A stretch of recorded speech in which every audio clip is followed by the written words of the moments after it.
আমি কৈছোঁ যে স্কুলবিলাক খোলাওক, মদৰ দোকান কমাওক আৰু মুখ্যমন্ত্ৰীয়ে কৈছে বন্দুকৰ লাইচেঞ্চ লওক।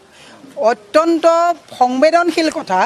আজি তাৰিখত বন্দুক চাওক, বন্দুক এটা যিমানেই যি নহওক আৰ্মছটো মৰণাস্ত্ৰটোৰ এটা মানে নিগেটিভ ইম্পেক্টটো আছে। গতিকে মুখ্যমন্ত্ৰীয়ে এতিয়া উৎসাহিত কৰিছে যে আপোনালোকে বন্দুক লওক, আত্মসুৰক্ষা তাৰমানে আমি নিজে কৰিব লাগিব। তেনে মুখ্যমন্ত্ৰীয়ে অকপতে স্বীকাৰ কৰিলে যে মুখ্যমন্ত্ৰীয়ে আমাক সুৰক্ষা দিব নোৱাৰে। সেইকাৰণে আমাৰ নিজৰ সুৰক্ষা আজি তাৰিখত আমি ল'ব লাগিব। মই বাৰম্বাৰ কৈ আহিছোঁ যে অসমৰ মুখ্যমন্ত্ৰীয়ে হাল এৰি শিয়াল খেদিছে। নিজৰ যিটো নৈতিক দায়িত্ব তাৰ পৰা পলায়ন কৰি কাৰ ঘৰ ভাঙা, কাৰ দল ভাঙা, কোন সভাপতি হ'লে ভাল হ'ব এইবোৰ কথাত কৈছে। আজি গুৱাহাটী এক ৰাতি বৰষুণত এতিয়া গাড়ী নিব নোৱাৰা অৱস্থা হৈছে। মই সেইকাৰণে কৈছোঁ অসমৰ অভিভাৱকসকলক কৈছোঁ যে মুখ্যমন্ত্ৰীয়ে যিটো বন্দুক ল'বৰ কাৰণে অনুজ্ঞাপত্ৰ দিবৰ কাৰণে যিটো উৎসাহিত কৰিছে ই ভৱিষ্যত প্ৰজন্মৰ কাৰণে অশনি সংকেত। মুখ্যমন্ত্ৰীয়ে আজি কিছুদিনৰ আগত কৈছিলে যে আপোনালোকে বিলাতী মদ খাওক, দেশীয় সুৰা খাব নালাগে। মদ খাবলৈও যুৱ প্ৰজন্মক উৎসাহিত কৰিছে।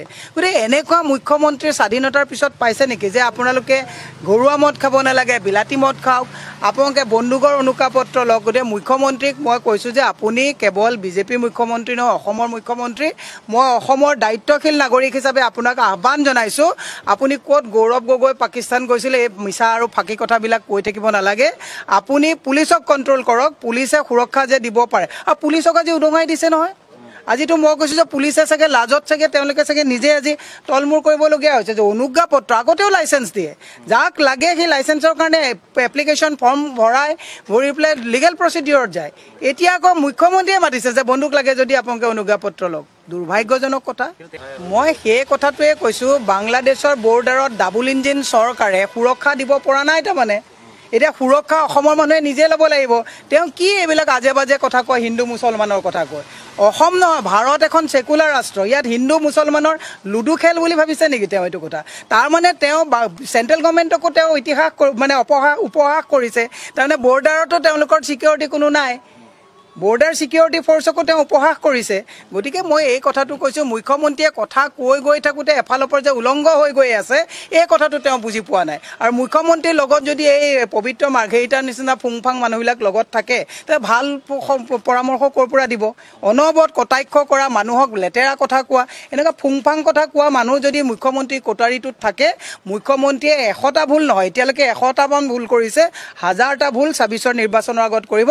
আৰু এই ভুলৰ যিটো উত্তৰ ৰাইজে এইবাৰ 26ত দিব। না চাওক, ৰিপুণ বৰা ডাঙৰীয়াক তেওঁ গম পালে যে গৌৰৱ গগৈ ডাঙৰীয়াৰ কথাটো তেওঁ 10 ছেপ্টেম্বৰত কোনো ধৰণৰ প্ৰমাণ দিব নোৱাৰে।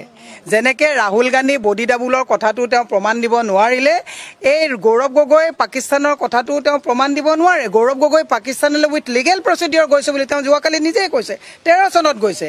গতিকে মুখ্যমন্ত্ৰীয়ে যিহেতুকে এতিয়া গৌৰৱ গগৈ চেপ্টাৰটো ক্ল'জ কৰিবলগীয়া হ'লে কোনোবা এজনকতো এণ্ট্ৰি কৰাব লাগিব।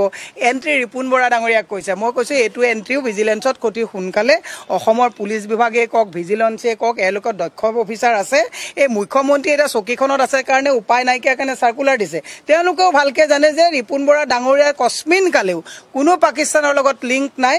এই কথাটো ভালকৈ ভিজিলেন্সেও জানে, ভিজিলেন্সত দক্ষ অফিচাৰ বহি আছে। কিন্তু উপায় নাই, হিমন্ত বিশ্ব শৰ্মাই ঐ DC, ঐ পুলিচ, ঐ সাংবাদিক বুলি ভয় খুৱায়। গতিকে সেইকাৰণে মাতিছে, কিন্তু এইটো ৰফা দফা হৈ যাব। মুখ্যমন্ত্ৰীক মই এটাই আহ্বান জনাইছোঁ, হাল এৰি শিয়াল খেদাতকৈ ৰাজধৰ্ম পালন কৰক। এতিয়াও এই প্ৰায় এবছৰ সময় আছে, ভাল কাম কৰক। আপোনাৰ খাটাখনৰ আৰু গোটেই পৰিয়ালটো লাগি গৈছে।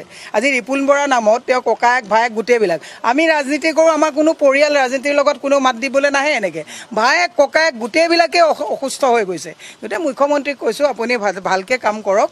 আপোনাক ঈশ্বৰ ভগৱানে চব দিছে, এই আবুল তাবুল ৰাজনীতি কৰা বন্ধ কৰিবৰ কাৰণে আহ্বান জনাইছোঁ। না ডেফিনেটলি মুখ্যমন্ত্ৰীয়ে এটা কথা উমান পাইছে, গৌৰৱ গগৈ ডাঙৰীয়াক মানে সভাপতি নাপাতিবৰ কাৰণে বহুত তেওঁ 3rd ডিগ্ৰী এপ্লাই কৰিছিলে। তেওঁ বুজি পোৱা নাই যে কংগ্ৰেছ ভাৰত স্বাধীন কৰা দল, 3rd ডিগ্ৰী এপ্লাই ইয়াত হিমন্ত বিশ্ব শৰ্মাই কৰি লাভ নাই।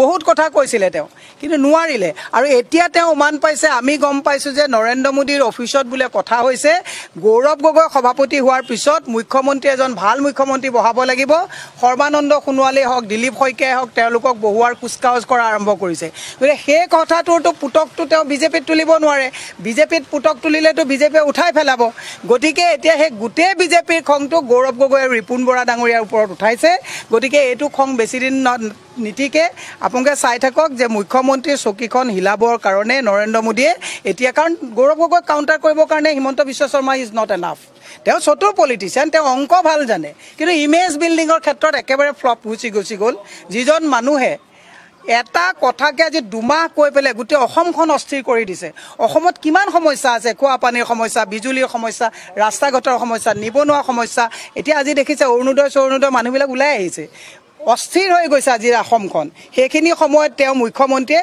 কেৱল গৌৰৱৰ এটা যিটো বেমাৰে ধৰিছে এই বেমাৰটোৰ একচুৱেলি ট্ৰিটমেণ্ট নৰেন্দ্ৰ মোদীয়ে কৰিব মুখ্যমন্ত্ৰী বদলি হ'ব আমি এই খবৰ পাইছোঁ